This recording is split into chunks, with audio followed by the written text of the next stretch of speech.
resort na siguradong mag-e-enjoy ang buong pamilya. Pwes, ito na yun.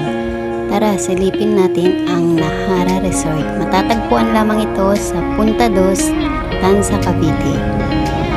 Tara, samahan niyo ako. Meron nga itong 3 swimming pool at isang napakalawak na fish pond.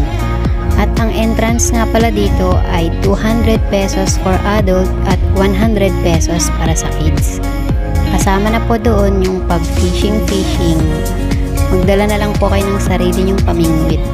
Ang isda nga pala rito ay hito, 180 per kilo. At ayan, super nag-enjoy na nga maligo si Bunso. At si ate naman ay gusto daw matry makahuli ng fish, kaya ayan sila. Nagbabanding-banding ang father and daughter. At talaga namang napakaganda nga ng view dito dahil napakaraming puno. So ayan na nga, nakahuli na nga at talaga naman kitang-kita mo sa mukha ang saya.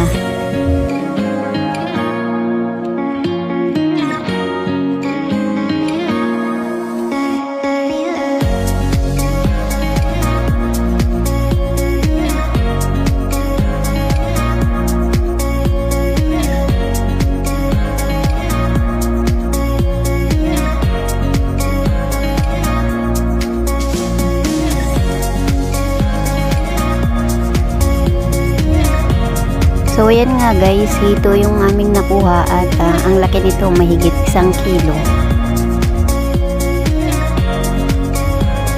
At talaga namang tuwang-tuwa ang mag-ama. At ayan nga, napasayaw pa si ate sa saya.